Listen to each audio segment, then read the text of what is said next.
sometimes when you look at the old-timers, some of the most obvious you forget because you see them all the time and they're still working, but about as bona fide an old-timer as we've had around this place in a long, long time is Derek Ray, now the assistant coach of the Fort Wayne Komets. And D-Ray, you came here as a pup. Where? Out of college, eh? Yeah, I got here when I was about 22 years old. I had just gotten out of college. In fact, I left college in early March to come here and help the Komets in the playoff push back in 1986. And at that time, I probably played the last 9-10 games of the regular season, and then we ended up going to the finals and losing out in the finals to Muskegon. But kind of added on a lot of extra hockey to my last year at college. Yeah, now college was out east for you. Yeah, I went to college at Clarkson University. It's a small school in upstate New York, and about 4,000 students. It's an engineering, science-type school, but they have probably one of the top 10 hockey programs or close to it in the country. And D-Ray's got USA stamped over him all the way from the west, I believe, from the state of Washington? Oh, yeah, that's my hometown, Seattle, Washington. And I tell you, a lot of people think, well, you're a Canadian-born citizen, just transported down here to this country, but no, I've stayed south of the border all my career. Did you play junior when you were in the Seattle area before you got into college? Yeah, I played 3 years at junior. I skipped my last year of youth hockey to start out as an underage junior player, and I played for the Northwest Americans, which was a Tier 2 Junior B team. And it was a kind of a unique situation because all the kids on our team were Seattle boys, but we played in a Canadian league. And we were probably one of the few teams that didn't really have to go out searching for players. Everybody was just local people. And we had some great success on those teams. You know, 3 years in a row we won the league, and 1 year we even advanced as far as runner-up in the Western Canadian Final. And I bet you didn't have any picnics when you were playing in Canadian junior leagues and Canadian junior cities either. No, there were some pretty scary times, and it's kind of funny. Some of the places I've played, what they call bush hockey, is invented up in the interior of B.C. And, when you're up there in the Kootenays and the Indians are out there throwing beer bottles at you if you're beating their team, it's kind of look out for your teammates and yourself because here they come. Yeah, I can understand some of that, knowing some American kids or U.S. kids who've gone to play Canadian junior hockey in any of the other provinces, really, because bless their hearts, they want to keep it all to themselves, sort of. They don't really, I don't think, appreciate American kids coming and playing Canadian junior a lot of times. No, not really. I mean, that's Canada's national sport is hockey, whereas ours is probably baseball, basketball, or football. You can take your pick, but so they don't take too lightly to have an American team come up there and walk all over their teams. When did you get your size, Derek? How old were you when you began to have this great size? I was probably 15 years old. I was about 200 pounds when I was 15. I was like 5'10", and a little to the myth, I'm only 5'11". I'm not 6 foot tall, so I only grew an inch. And by the time I turned pro here, I was playing at about 215 to 220. So I put on another inch and added about 15 pounds. I know one of your major reputations, not because you were hard nosed to go, but you were a huge hitter. And I know at Clarkson, you were probably, I think, one of the all-time hitters they ever had over there. Yeah, they had a rink that was pretty conducive to my style. It was a smaller building and short corners, so it was pretty much you can run, but I'm going to get you. I'll find you. Can't hide it. And the thing in Clarkson, the rink back there, the boards were hard. I swear they were cast in concrete. You get the boards out here, and they sound really good when you hit them, but they sway a whole lot. The boards back then, they didn't budge. When you hit somebody in the boards, they were stuck to the board. That's okay as long as you're parking them. Oh, yeah, as long as you're the one putting them in the boards. You take your bumps, too. Any good hitter's going to tell you. They get bounced around themselves in the active hitting and taking a hit themselves, but I guarantee I laid more pain out than I ever took.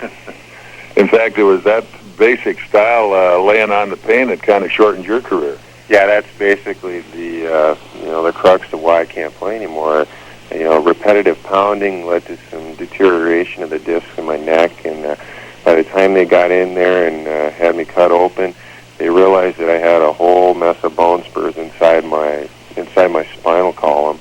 And what they had to do at that point was they looked into it and they said, your neck looks like a pop bottle. Right when you get to your neck, it crimps down, when that's supposed to be the widest part of your spine, because that's where all the nerves come out of your brain. So at that point, they had to go in there and they shaved off all the bone spurs and they relaminated the 2 discs that I blew out. And I rehabbed over the summer, and I came back and I played the first 2 games of the season, and I popped them back out again. And at that point, I think at that point I'd had enough. I'd played too many years with the pain, and it just kept getting progressively worse. And I said, I've got to live a life outside of this game as a player. You lived a life outside the game as anything for a while. You had several different situations before you got back to hockey. Yeah, when I got out of the game, after my rehab and going in through the operations and such, and I had a little business that I did some paint contracting for a while, and the young lady that I happened to be living with at the time, she wasn't too keen on that, so she told me, why don't you go out and get a real job? I'm like, I like to paint. I paint on my own. I make good money, and I have a good time at it.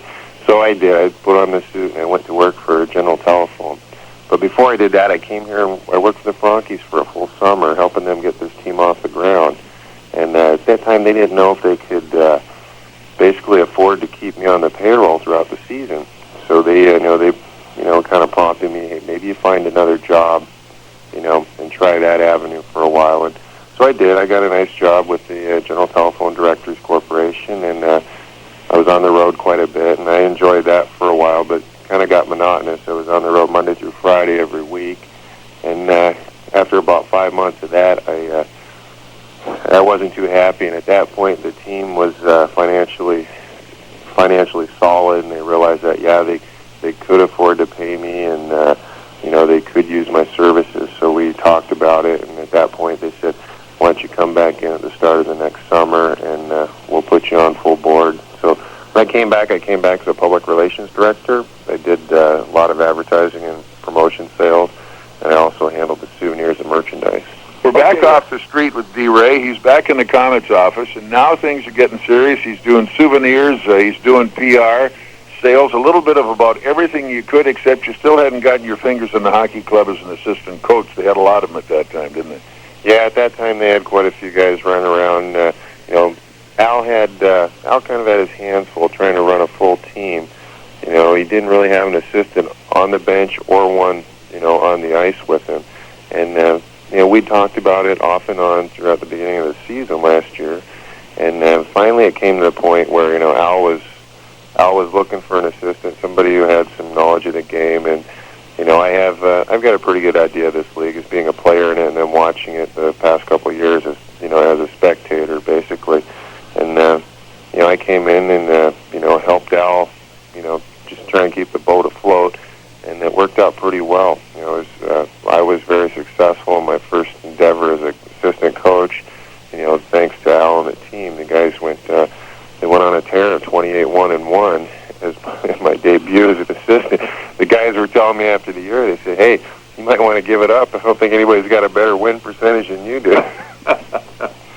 Well, of course, it led to the historic performance of the Fort Wayne Komets, and of course, that led to an even better situation because at this point in time for this year, you're no longer involved, so to speak, in PR, sales, etc. You're full-time, both feet into it, aren't you? Yeah, definitely my number one focus during the season right now is assistant coach on this team.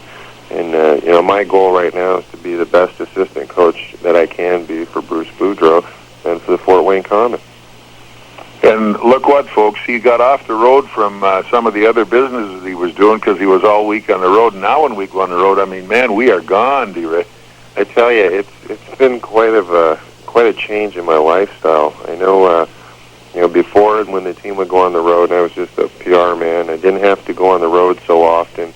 And now I look at it, and people ask me, well, how's your personal life? And I start laughing. I said, what personal life? I said, yeah, there's 24 guys and a coach and 2 owners and 2 trainers. That's my personal life.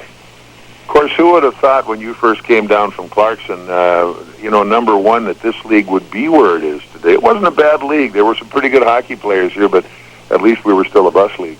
Oh, yeah, at that time, the league was kind of a lot tighter. You could get to the cities. The ironic thing is after I came here and played after my senior year of college, I went to Winnipeg Jets camp for, I was there for 3 days. the shortest pro camp I'd ever been in, and I had basically gotten the escort out the door saying that, Derek, I don't think you can play pro hockey at any level, not necessarily the NHL, the I.H.L, or even the East Coast League at the time. And you talk about a dejected person. You know, I had to go back home and back in New York where I was living at the time, and you know, I just kind of had to collect my marbles and figure out, you know, am I going to let this get me down, or am I going to try and pick myself up and move on? And I picked it up real high, and I said, hey, I know I can play at some level of pro hockey, and I proved it when I came here. And Robbie Laird, you know, he was fortunate enough to say, you know, hey, come on out, we'll give you a tryout, we'll see what you do, and I had a very good season my first full year as a pro. Well, you're always your work ethic was exceptionally good, and you never took the long way around any place. You went straight from point A to point B, and I know Robbie Laird liked those kind of hockey players. Hey, it saves you a lot of time and energy if you go from A to B instead of trying to go, you know, around guys. You know, I look at Vladdy, and sometimes I just, you know, Siplikov, he's got the left, right.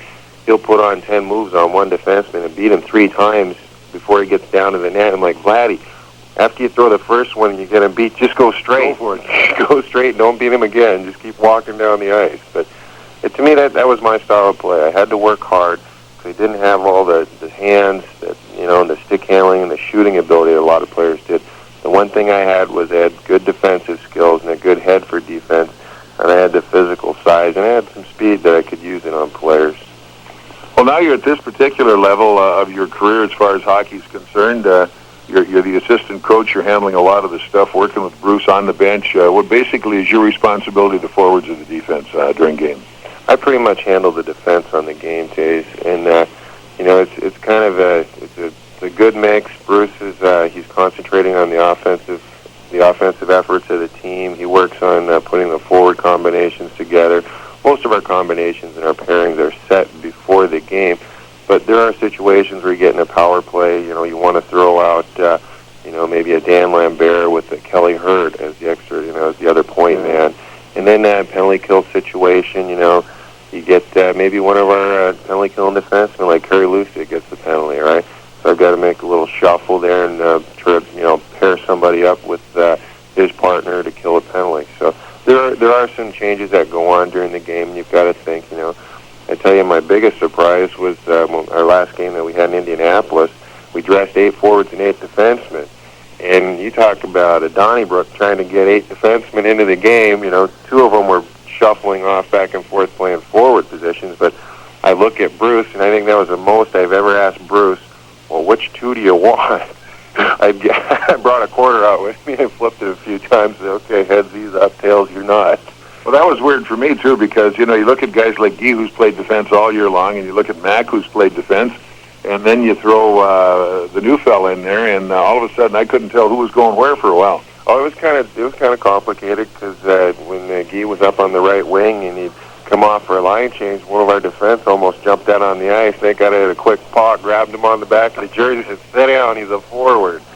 All right, that's our story with Derek.